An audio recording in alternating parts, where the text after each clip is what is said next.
Welcome back to another LinuxGameCast Weekly, the show that covers the latest Linux gaming news, reviews, how-tos, and most importantly, whatever the hell else we come up with.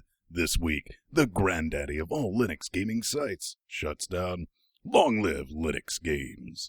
Greedy Car Thieves comes to Steam. It's GTA 2 online with empty servers, and a new mod allows you to play Doom in your Doom.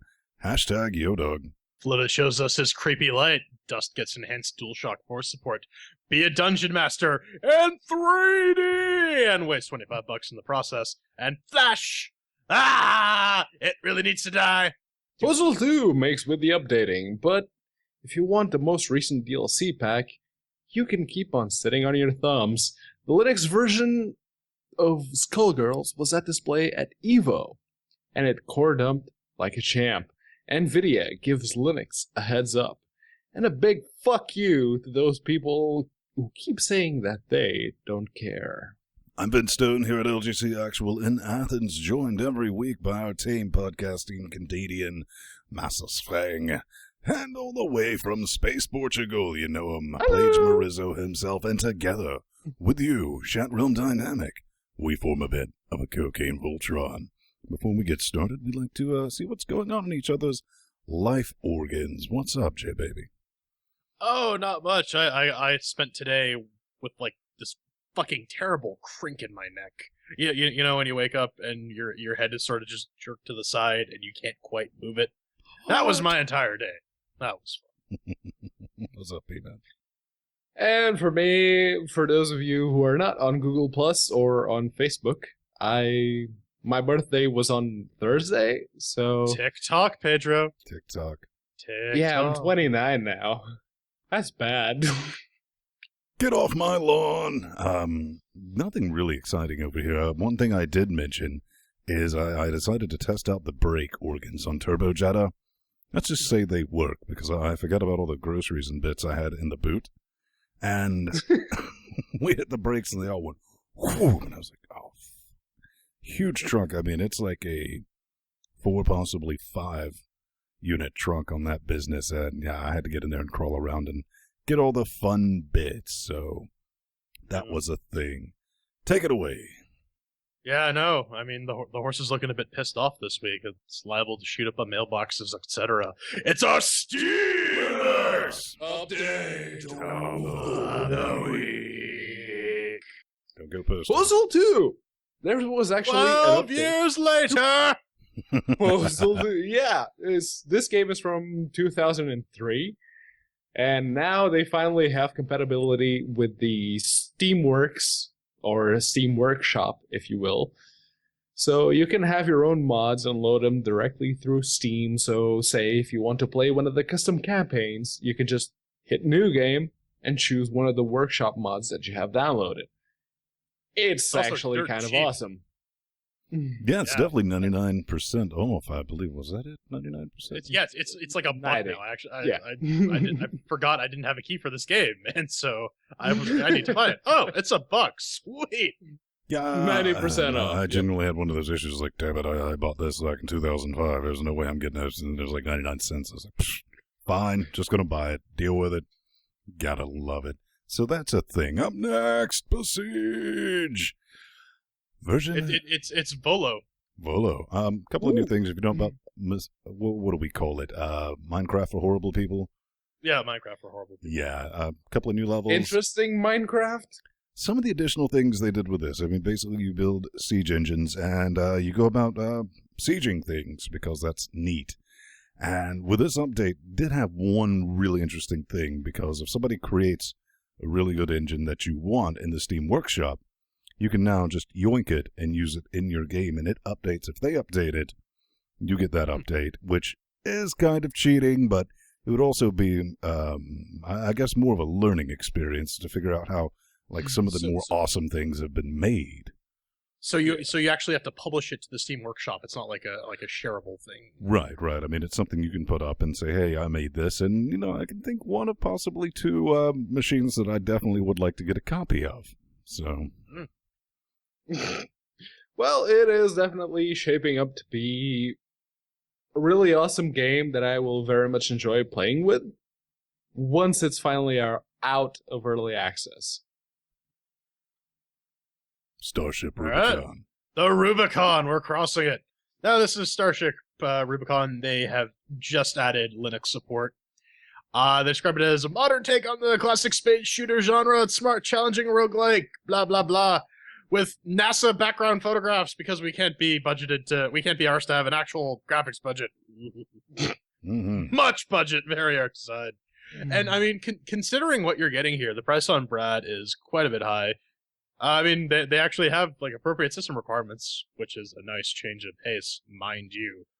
Mm-hmm. But I mean, ultimately, it is a roguelike version of Asteroids. You can upgrade your ship. There are a couple different ships. If you played some of the enhanced later versions of Asteroids, you're more or less familiar with that.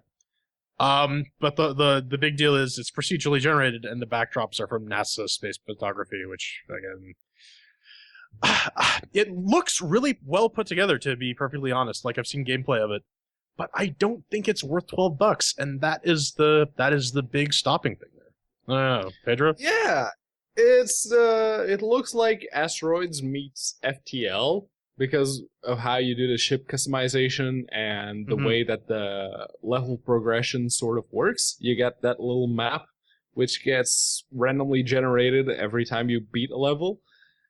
It really reminds me of FTL, So and the cheerful. chiptunes music.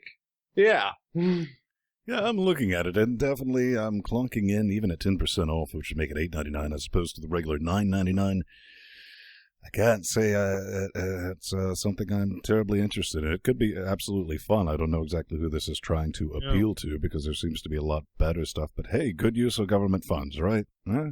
Yeah. Why not? I mean, if it goes It's on sale for like smart. $1, like Postal, yeah, pick this sucker up. Yeah. Go! But go! I would take my shirt off and put it over my head, but none of you want to see that. But will you spin it around like a helicopter?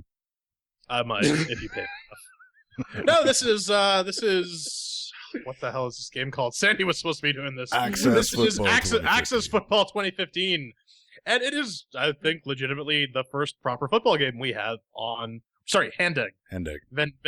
Ben is very insistent, and I agree with him that we should call this one Handegg. You There's don't not really a use whole your lot feet, of foot going on except with for those the balls. one part of the game where you do use your foot. It's not a ball; it's an egg.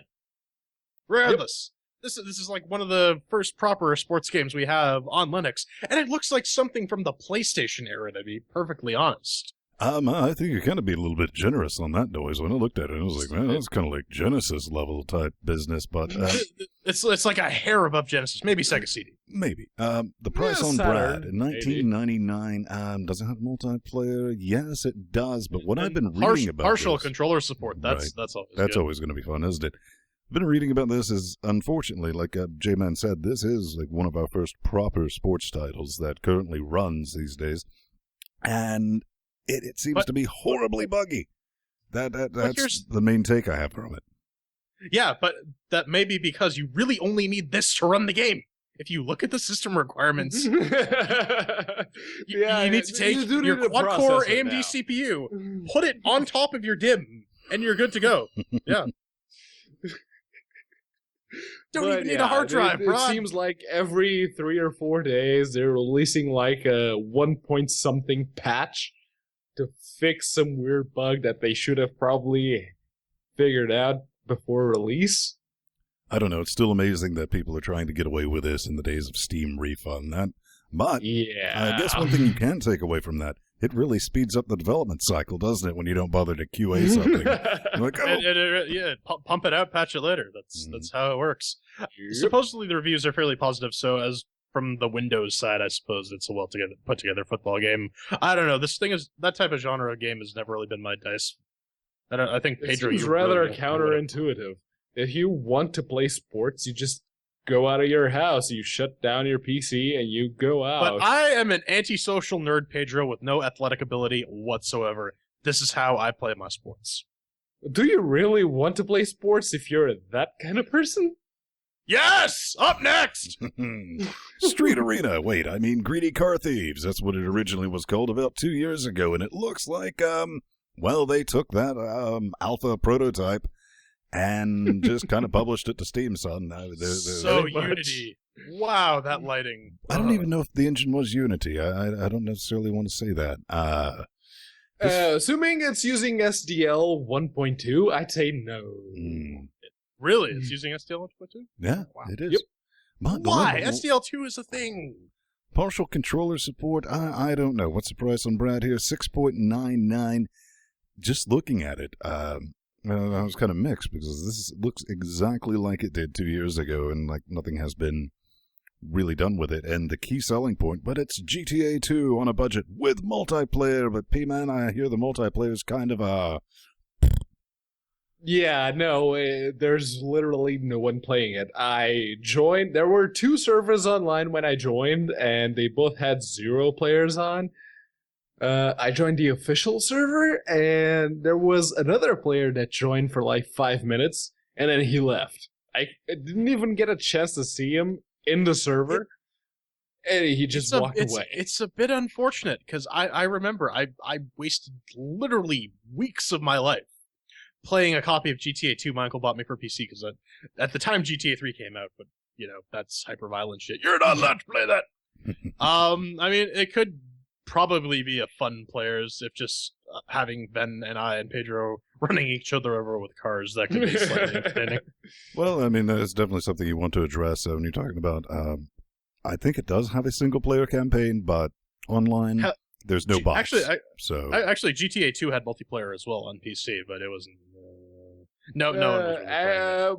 When I started this game, I didn't see an option for single player. You could host your own game, like have your own server going, but I didn't really see a single player campaign anywhere. Well, how's about that? It's time to get extreme! Hello, Swaggerito! Have you ever wanted to drive around a car that was completely uncontrollable and had a jet engine that blew up and all this fun stuff? Well, they made one anyway, and it's an early access, currently at 4.99 regularly. You can pick it up at, what, $249? Check out the big side off. About $250. One thing on the store page was they have on the press comments, all the junk littering the track is there to kill you, and just about every button on the controller is designed to make you smash into the debris. I'm not 100% sure how to interpret that. Well, there's a couple of ways you can actually look at this. I was kind of curious. P-Man, you'll confirm that this is what they had posted, which you can still download for free. That's going to be in the notes. On itch.io. Right. This is their deluxe version, so I was like, I'm going to take the Pepsi challenge. I'm going to give them £2 and see what this is all about, because maybe the first thing you're greeted with is what we call the Unity screen of nope. So it just shows up and you're like, well, okay, that's still in their deluxe version, so gamepad support, forget about it. You're never going to be able to sort it. And how long has Unity 5 been out of curiosity? It doesn't matter to these people, man, because the funny thing is, they're like, this game is basically 100% done, and it was a freemium game. They still have freemium graphics in there. They're like, oh, right, you could do this and do this and do this to continue on. You can race using your keyboard. That does work, but it is horrible. The game is boring. It's more like a cock-around simulator, if I was being incredibly generous with it. But hey, Ven, what if people actually wanted to try and play this game? Could they perhaps get some actual controls going on? No, they'd probably have to use a DualShock. Oh yeah, yeah. No, this is kind of neat. They've Flipit has added DualShock 4 prompts for the next Dust update. I was a bit mistaken. It wasn't actually pushed out. It's probably going to be pushed out sometime this week. But I took the opportunity to grab my DualShock 4 here, which I'm holding up to the camera. It's this guy. And I figured I'll see how all this thing works under Linux. I was very surprised. I went on the Gentoo wiki to see the steps, and there was like, oh yeah, run all these commands. This seems reasonable. Plugged in my Bluetooth dongle. It immediately detected this sucker, paired it, and it was working right off the bat. So I actually spent the afternoon trying to playtest a bunch of games using this guy. Works pretty well. Everything's functional. One thing to note though, the rotational accelerometer here is treated as a joystick. So you got to hold this fucker really, really still if you want to configure it for trying. Otherwise, oh, you're pressing the triangle button? No, you're pressing the up key on this invisible joystick. But but since Dust was an FNA port, a bunch of stuff already works. It already picks up the circle, square, blah, blah, blah buttons. It doesn't give you the Xbox prompt. And the light bar works, which is pretty nifty. So. The SDL2 magic. And Flibit has actually been pretty busy this week because most of the games that he's ported to Linux that have controller support, he's added a whole bunch of stuff when it comes to the DualShock 4. So keep your eye out because it is a good controller for like the past afternoon. I'm quite impressed with it. I'm actually probably going to switch it out for the Xbox controller as my primary controller. Right on. So, what's this nonsense? Yeah, if you're a massive nerd like me and you have one of these books, Dungeon Master's Guide holding up, you sometimes want to play your RPGs on a grid, and these guys have decided we are going to make a 3D tool for making tabletop RPG grids that people can connect to, and blah blah blah blah blah. And I look at stuff like this and I think, will this actually help with my Dungeons and Dragons game that I run? And the answer is no.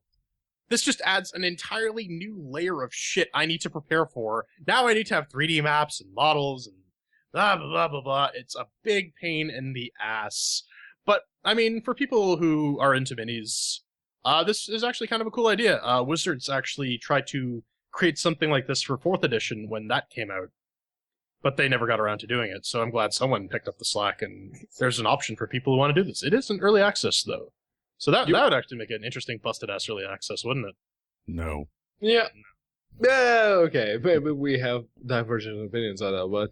But yeah, it can do both hex grid and tile-based games if you want to, but you have to keep in mind that it's still in early access, so it's going to be buggy. Also, you're never going to find the mini you want, even if you crawl the Steam Workshop. Maybe if they have like a Steam Workshop thing, you could import assets from games and use those. That would actually be kind of interesting. But anyways, our favorite fighting game is finally on display at EVO. And one of the volunteers that actually stepped up when Lab Zero asked for people to, port their game to Linux for free. Well, Renaud Lepage, you may know him from Google+. There's a whole bunch of people who follow him on Google+. He works for Yahoo currently. Really? Not for long. But, yeah. He posted that they actually got the Linux version sort of up and running, and they were showing it off at EVO, which is the world's biggest fighting game championship thing that they have going on right now. Yeah. Periodically, my fighting game friends are popping up in my Skype window talking about it. I can't fucking stand it. Yeah. So Renaud actually got back to me on the Hangouts, and he was like, "Yeah, we had a couple of freezes, and the game sec faulted during the presentation. So, yeah." Well, maybe they're still working on it. I mean, you don't want to be 100% against it, but I was like, you gotta have some balls. Like, roll this out and be like, hey, look at what we're doing, because we were actually pressed into doing it. We were hoping they would forget about it and not make us do it. But, Hi, Lab Zero. Love you. Hello. That's really all I can say about that. I mean, when it's out, it's going to come out, and that's going to be a thing. I mean, it's not the greatest thing in the world, but we definitely need fighting games, and fortunately, they found somebody to work for free, and hopefully they'll get that out. But hey, man, good on the volunteers, right? Yeah, good on the volunteers. Speaking of which, we have people who volunteer their time for LinuxGameCast, but if you don't have the technical skill or we don't have a slot open, you can volunteer your money by going to patreon.com/LinuxGameCast. What's Patreon? You never heard of it. It is a sort of subscription-based crowdfunding setup. Oh, we're at $95.25, $4.75, and you're going to get to watch us play Portal. That's going to be entertaining as fuck. But Gaius and Patrick, two of our existing Patreons, have actually updated their pledge, and some dude named Michael kicked in, so good on them. We always love our Patreons. They're in the chat realm right now. We suck their dicks whenever they come on. Wait. Michael? Are we talking about Laravel? No, we're talking about Michael from Knight Rider. 9,000. Well, that's disappointing. Yeah. But Hey, no, hey man, if Patreon Kit's is backing a us, thing, I'm man. cool with that. Yeah, definitely with that. I mean, anything that you can throw out, just spread the word. I mean, some people are like, oh, man, 5 cents a month. I don't know if I can do. Actually, the biggest, I think, bar to entry is like me, sitting there like, I don't want to set up an account and do all that. But there's so many shows out right now that use Patreon that I watch constantly, to where even I, had nothing to do with the money. It was just the time to do it. And I was like, that's how we're going to keep these things on air. I don't sit down and watch TV. I sit down and watch video podcasts. So it's a good way to give back and, keep the things on the airwaves that you do enjoy. So keep that in mind, gentlemen. Yep. Of course, we have various, we got our various goals. We have our rewards. 5 cents a show gets you access to all of the Trine and Portals and Busted Ass Early Accesses a week early. That's kind of a good deal. For only 5 cents, that's 20 cents a month. Yep. And yeah, $2.50 you get access to our show notes. $1 a show you get a nifty forum title. And the new thing, we have just a forum for Patreons only. It's called the Wolf Slayer. And yeah, you can get in there for 5 cents. It's pretty And awesome. hey, we're actually more interested in the numbers. We want to know how many people are actually interested in what we do than the amount of money we're getting per se. So 5 cents. It's not that much. It's pretty awesome, but enough talking about giving us money. Up next, NVIDIA releases an announcement. That means fucking all. We'll tell you more about that in the news. Ladies and gentlemen, boys and girls, it's time for the news. And in true LGC fashion, we're starting off with some, well, at least moderately related to drivers news. This comes from AMD, and they're giving everyone in the Linux community... Yes. Shh. Okay, I'm sorry. Yeah. I'm sorry. I'm drunk. I don't care. They're giving everyone in the Linux community... Tell us about the AMD drivers, Pedro. No. The NVIDIA drivers. They're giving everyone... I'm pretty sure that's the AMD website. I will mention the AMD drivers in a moment. Just give me a second. They're giving everyone the heads up because they're about to make some pretty big changes in the way that the drivers work. So they want everyone to be on their toes when they finally release them. Now, everyone's always going on about NVIDIA doesn't care about the Linux. They don't contribute to the open source movement. They don't care. And hey, there it is. It's like a big fuck you to those people. It's like, we're giving you the heads up. We're going to make some pretty big changes. We've just released a little test build to see if you can get everything running. And you know what? AMD smiles above them. Because how long was Ogre 3D and Unity PixMap buffering and tessellation broken on FGLRX until they finally fixed it? It was almost actually 2 years. From 2012 to 2014, it didn't work. Period. But hey, maybe I'm being unfair to AMD here. They've been stagnant for so long on Linux that I don't think I can even use this as an argument anymore. Jordan, it's actually cute trying to watch him read, isn't it?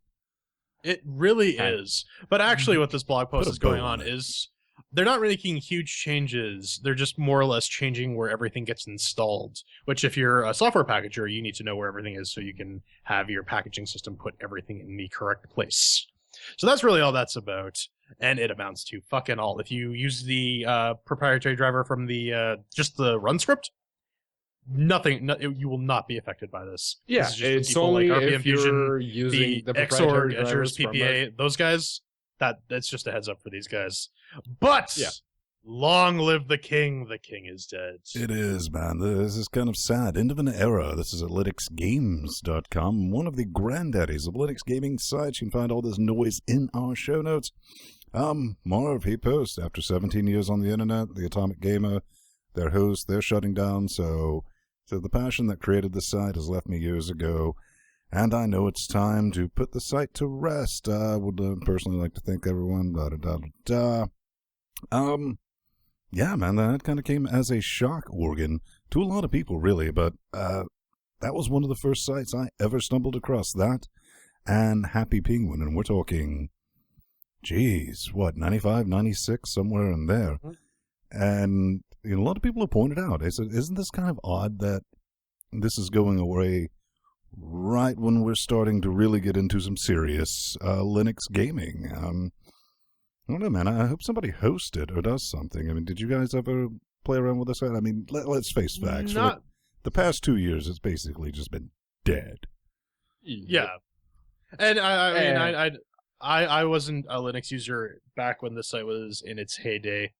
It's a bit sad to see the old guard go, but actually the guy who hosts IOQuake actually volunteered to just continue hosting the site until eternity, or until his money runs out, just so that it's there for archival purposes. That would be kind of nice.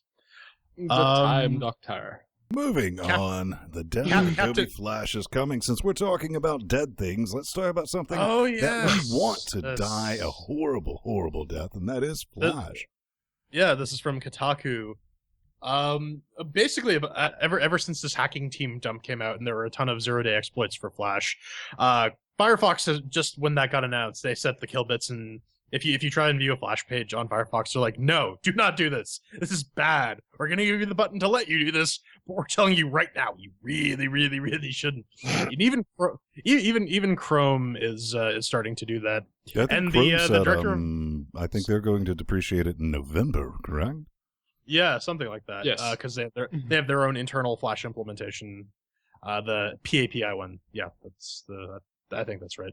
I could be wrong. Whatever. Send some hate mail to Pepper Flash. Liam at gamingonlinux.com, and you can tell him all about it. But this is a lot of people are calling for the death of Flash now, including one of the directors from Facebook, and. This is an article from Kotaku that's saying, well, Flash wasn't all bad. We had Homestar Runner, we had Newgrounds, we had addictinggames.com. Yeah, I mean, that is an important part of internet and gaming history, for sure. But we have stuff like Shumway and Nash that exist to preserve this thing without being tied to Adobe's horrible, horrible Flash runtime implementation. And for the other concern they raise is that, people who develop Flash are suddenly going to be out of work. If you put all your eggs in the Flash basket, you deserve to have that hole crush all your eggs. Because, by the way, Unreal Engine 4 exports JavaScript. You can just run your game in a browser. So does Unity these days. You have no excuse. All right. So, post Meowtum. Meow, I don't know about this. This is an interesting article in this entire series of articles from Gamasutra about games that have failed and what they felt they did wrong and what they did right. And they decided to cat up with who is this? The guys from Cat Lateral Damage to discuss what went wrong and what went right. And I honestly wonder if they would get Murderbeck on there, or those two other guys from that Sunset game. What was it called? That would be interesting to hear an article from Paranautical Activity. Yeah, not Paranautical Activity. Whatever, we talked about them a couple weeks ago. They threatened death on all the gamers. But this article again, that was Paranautical. What? It was. Whatever. Who cares? Anyways, point number 4 on what they did wrong. Not enough playtesting in QA. My God, people, why is it taking this long for you to realize that if you do not test your games, they will suck and no one will buy them? Well, I think a lot of people are realizing it mainly because Steam has that refund thing now, son. And they're like, oh, shit, you mean we got to release a working product? Damn it. And this is also doubled down by a lot of Unity developers going, well, it says it exports to Linux, there, click, it's done, and never bothering to test it. Maybe they load it up in a VM and said, well, it runs, and put a stamp on it, ship it out the door. Those days are long gone, but this was a very interesting read to see what they did right, what they did wrong, and neat sauce, man. I look forward to more stuff like this. Yeah, Gamasutra Pedro, is actually do you have any website that allows game developers to sort of publish on their own without having to go through the quote-unquote regular video games media. And this is a good thing. The whole post-mortem thing, I approve of this. But like both Ben and Jordan already mentioned, in the specific case of cat lateral damage, there's a whole lot more you could have done when it came to Linux. I think we've talked this to death right about Meow. Why don't you tell us about some Inception stuff? All right, Doomception. How modern got Doom to run inside of Doom? Hashtag exhibit. Song! Actually, this is from GZ Doom, GZ Doom, you might want to call it. Yep. You can do this. You can play Doom inside of Doom for fuck all reason. I fucking love it. I mean, it is... It's mental. Why not? But can you play Doom inside of Doom inside of Doom? Inside of Minecraft? Yes. Yes, probably. If you find a way to implement GZ Doom inside of GZ Doom, you could probably do it, yeah. I just love this. That's going to be in the notes. It's completely fuck all useless. That's why I love it. It's just a matter of going, we can do this, let's do this. And I got a special place in my heart organ, or where the cavernous empty hole where it used to be, is because Doom on the PC was really the first game that I went, okay, fuck consoles. Because nothing could do what Doom did. Even like a generation after that, the horrible Doom ports that we saw on the 32X and the SNES. Nothing, and the Game Boy Advance. Yeah, nothing ever did it justice. Nothing looked like that PC, and that was just amazing back in the day. But some people are also doing amazing work. Oh, yes, this is Zorias. I think that's how you pronounce it. If not, too fucking bad! This is an open source reimplementation of the Aurora engine. You might remember that as what was running under Neverwinter Nights. And maybe a little bit of Dragon Age. The Dragon Age 1 engine was a heavily modified version of the Aurora engine. Yes. But oddly enough, the Witcher 1 was also done on the Aurora engine, and they're talking about how they got some of the textures and some of the gameplays actually working in this, which is completely brilliant, because we could actually have a native port of Witcher 1. Take that, Eon, you motherfuckers! Technically, CD Projekt Red was the one who decided to, ask virtual programming for the port. Because this will at least work on AMD CPUs and GPUs. Yeah.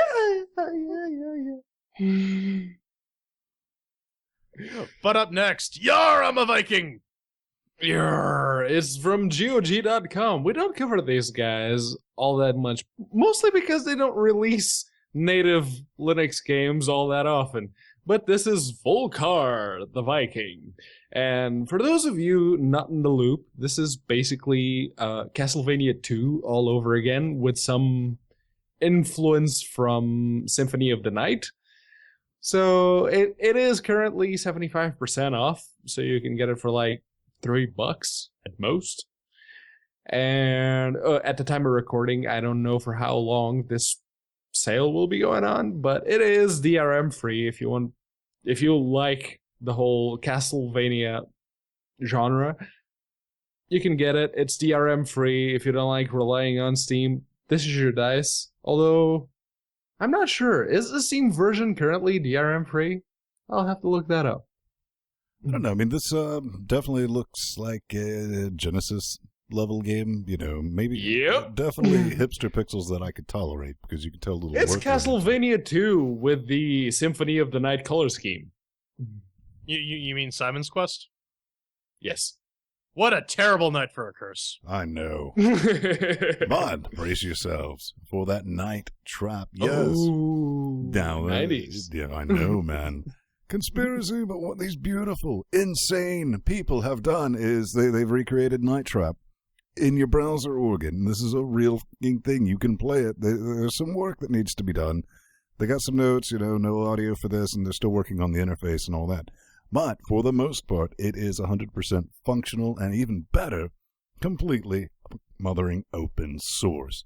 You can get in there, look for all this. I had Night Trap for my Sega CD for no other reason than all the controversy that was around it. And I was like, I need this game because people don't want me to play it, and I got a copy. And I was like, this game's boring as balls. And yep.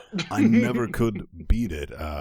They are looking for anyone that has a copy of the 32X version, which has higher quality video than the Sega CD, so they can put that online and grab that, take a look at it, play around if you want your really horrible FMV nostalgia thing tickled.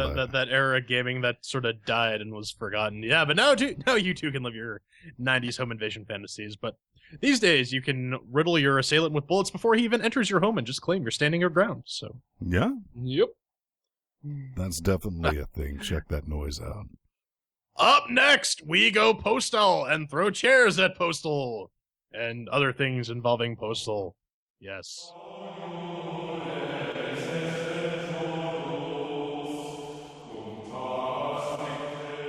We're back, and this week, Postal 2 faces the CHAIRQUISITION.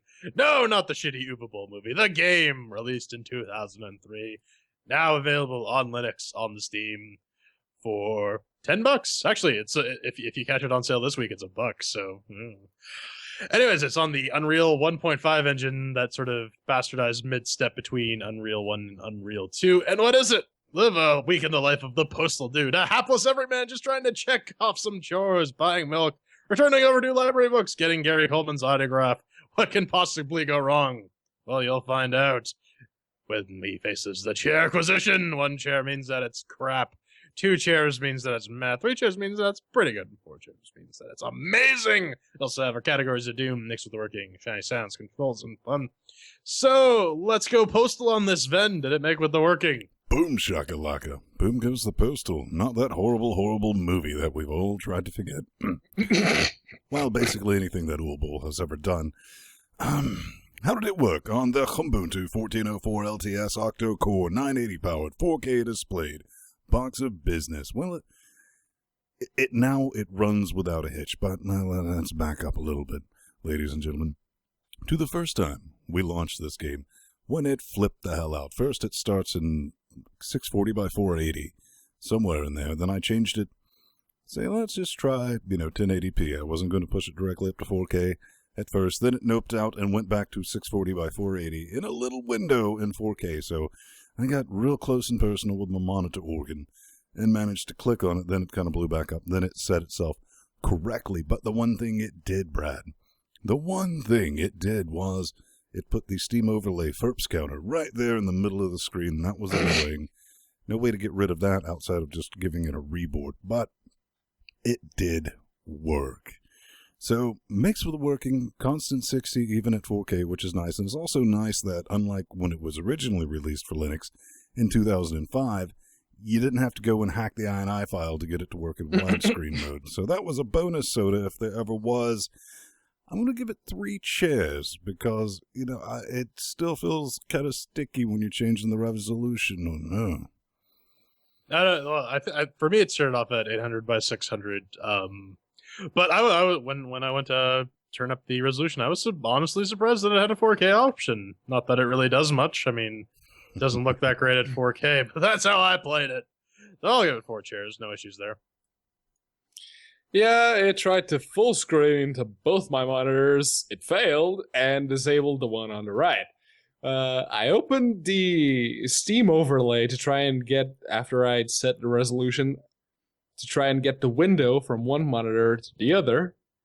And then I tried, for some reason, to navigate the menu with the mouse. I dare you to try and do that at home, ladies and gentlemen, because it's not gonna fucking work. This was on Corora 2164-bit on the AMD FX 8370E with the GTX 970 Strix on the latest NVIDIA drivers. So for me, it gets 2 chairs for Mixed with the Working. All right, so that's 3 chairs for Mixed with the Working. Up next is the Shiny and the Sounds. Ven. Check it out. This game came out after Unreal and Unreal Tournament 2003. Epic. Come on, let's get that. But, and basically using the same engine. I mean, it's that hybrid version, and I'm just going to be perfectly honest. I mean, the critter looked like a little bit of busted ass when it was originally released compared to the other games that were using similar engines, and it did not make very well with the aging. And let's talk about the Shiny. It's, as J-Man said, you blow it up to 4K, that's what you get. You get some nasty-ass textures in 4K glory. And it will run at the 60 FERPS on the 980. No issue with that. But then you get to the sounds. Okay.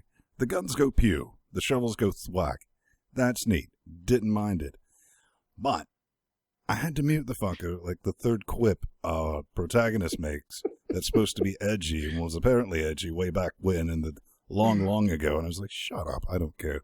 Just muted it, put on some Slayer, as is tradition. I mean, it's just very annoying. You can absolutely play this without sound and not have any issues, but that didn't age well and didn't look good to begin with, so I'm going to give this 2 chairs. I mean, it looks about average for a 2003 game. That's not really saying much considering what kind of games were out in 2003 compared to now, but doesn't really lose any points for that. The voice acting is all right. I mean, they read their lines competently, but there's like 4 fucking lines of dialogue that this guy says, and that he just repeats it again and again. No, don't blame me. Blame the kid behind the screen.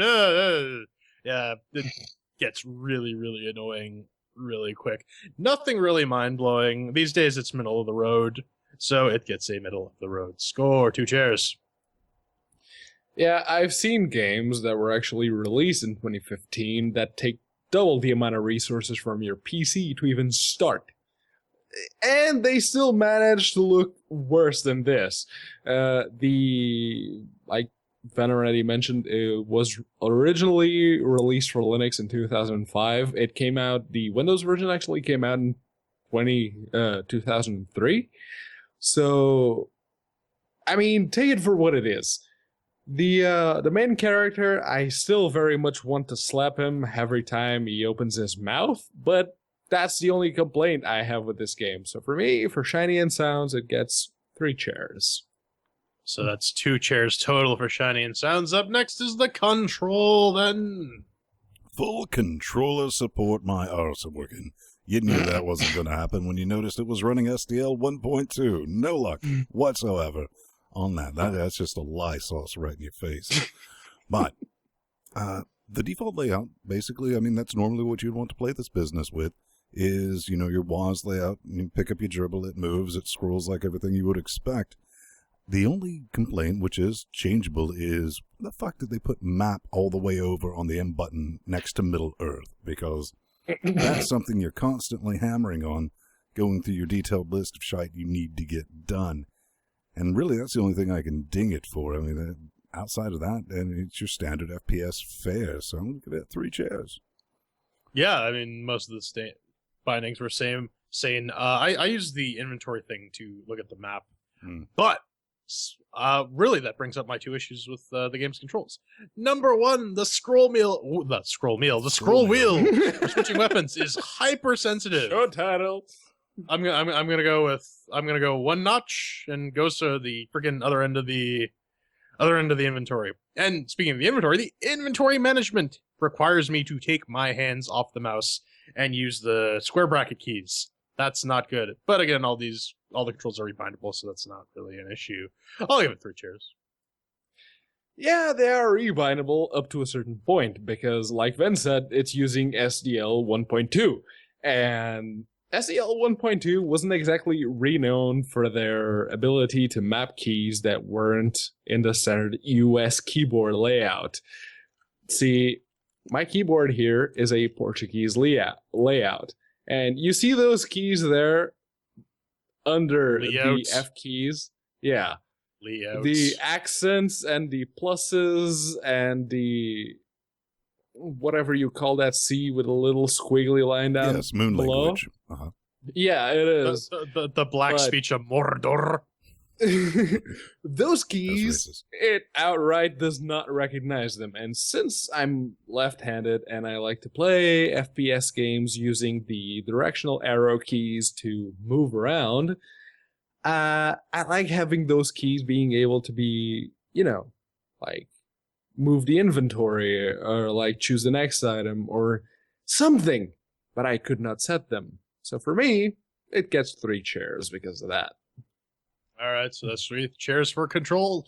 And finally, the part you've been waiting for, fun. Men, did you have fun playing Postal 2? As Postal 2. I mean, what were you expecting, Brad? I really don't know. You know, again, I picked this up back in 05, because in 05 I was still genuinely in that mode of I don't care what game it is, I'm buying it on Linux, and that was actually fiscally possible because we had so few, and anybody who bothered to make a port, I was like, I'm going to give you money, I want to show this. Been doing that since the days of Loki, but, after an hour with this version, all I could think was like, where's the popcorn? Because I said, well, we finally brought it up to date with a Windows version. We've got all these new features and fixes, and it's just Postal 2, man. I mean, there's nothing really has changed about all that noise. It is shoot or don't shoot the game. Because remember, only as violent as you are. And it turns out a lot of people are very violent. Because sometimes that's really the only way to get anything done in this game, to be perfectly honest. Most of your playtime is still artificially, if you're trying to play the game, as opposed to using it as a postal simulator, is just completely inflated by running around. I get it. Right. From the top to the bottom, everything's spread out that makes you have to go. And that just gets irritating, getting your checklist done. But at best, I think this, at best, in the fun category, is something for the 12-year-olds to pick up so they can experience what was considered edgy the year they were born. So, yeah, like I said, it's Postal, man. Didn't age well. I'm going to give this 1 chair because that's kind of what it is. Yeah, I mean, for a game that's supposed to be about violent mayhem and that sort of wish fulfillment, it's really fucking boring. Run around and scavenge all the ammo and the armor you can, but don't scavenge all of it, because once it's gone, it's gone. And yes, stick your cat's ass to the end of your shotgun and blast away. I mean, what I actually tried to play the game and not cock around. So they say, go pick up your check. I go to the place to pick up your check. Oh, hey, everyone has guns and are shooting at you. Okay. Step 2, let's gather some guns and go after them. All right, that's all fun. After getting shot out by a bunch of terrorists running a convenience store, I was about half health when I decided I need to go pick up my check. And so it took I think maybe 2 tries to not get just fucked by people. Like the AI of your allies will stick you in a corner and then you'll get shot at and die. That is definitely something. You're going to get killed to death a lot. Period. You will get killed to death a lot just because this game is not really all that well put together. I got to the bank and then I got bored and stopped playing. I mean, I'll give it 2 chairs just because. Yeah, I mean, it's that kind of game. It's an open world mayhem simulator, but it's not really anything beyond that. It doesn't quite deserve 1 chair, but it's close these days anyways. Yeah, it's competent. I'll give it that. Saints Row did it better. That's all I gotta say. Saints Row was also released in the first version was released in 2011. Just saying. It still did it better. But yeah, it's competent. I'll give it that. It's got that 90s vibe of FPS games, and it's clearly taking potshots at Duke Nukem 3D for having the character actually vocalizing their misogynistic and, well, just outright psychopathic ways. But the level design is a bit meh. It seems as though they wanted a Morrowind-style open world, but just focusing entirely on the FPS mechanics. It doesn't work when your target audience is the FPS crowd, which is usually confined to narrow corridors lined with ammo pickups, which you can easily traverse in a linear progression type way. So it doesn't really work. But you know what? As a satire, which was clearly what they were aiming for, as a satire of like both open world games and first person shooters, I can respect it. So I'm going to give it 3 chairs for the fun. And that totals out to 2 cheers for the fun and 2 cheers for final score. And I mean, if you're going to pick this game up for $1, because it is on sale right now, yeah, you could certainly do a lot worse. Than Pedro? Yeah, if you can get it for 99 cents, pick it up, experience what it was. This is basically the proto version of Hatred. Because the game Hatred wishes it was this. Never really that big of a thing. The reason Postal blew up because all the controversy around it, and it was one of those things just like, oh, we gotta get that game. That game's pissing people off. We gotta look at it. And at the end of the day, kind of like Hatred, when you boil it down, it's like, all right, well, that was all right. If you scrape off the hype, it's not really that much to play with, P-Man. Yeah, that's the thing. Hatred only had the one video games media going after it, which was Polygon. And at this point, Polygon has as much push with video games as Kotaku, all things considered. So, yeah, no. This game is competent. If you're willing to put up with all of the stereotypes and all of the game mechanics from way back in 2003. So keep that in mind. But hey, for $1, I'd buy that for $1. That you just butchered that quote. I'm sorry. That just gave me cancer. Up next, hate mail. Close it off.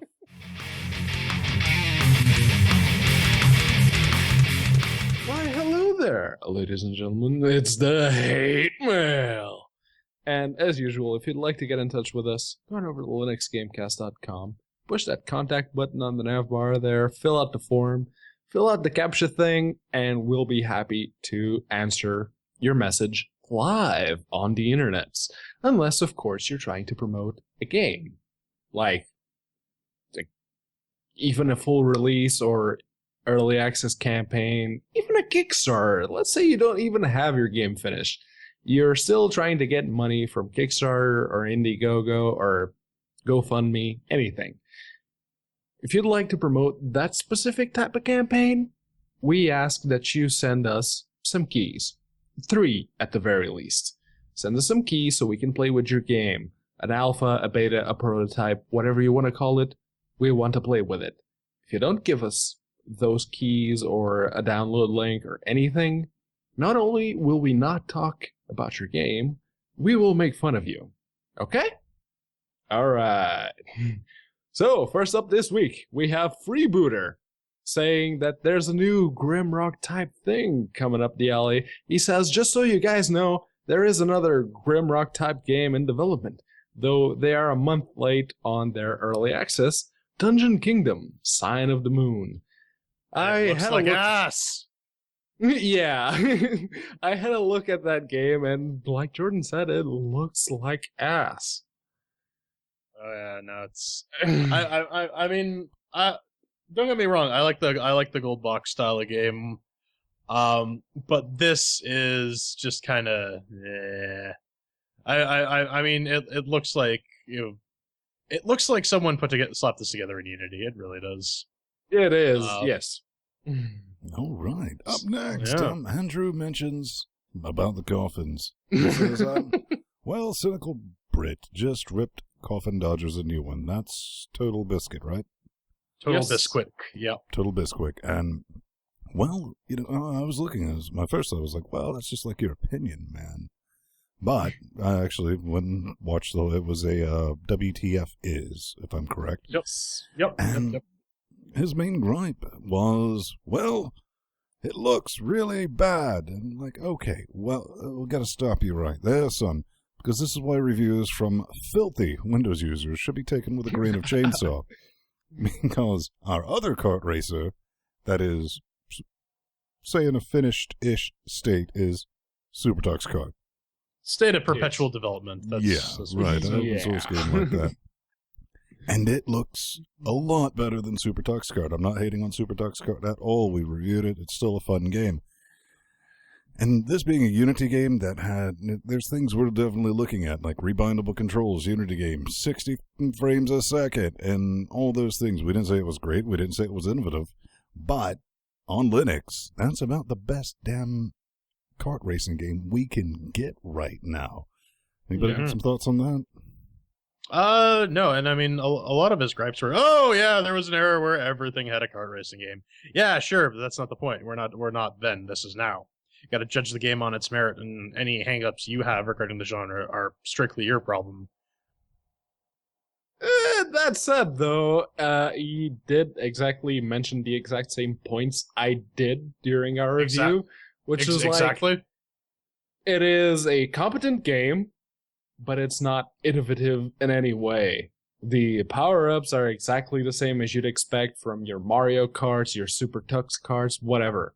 And it doesn't look anything spectacular. It's just competent.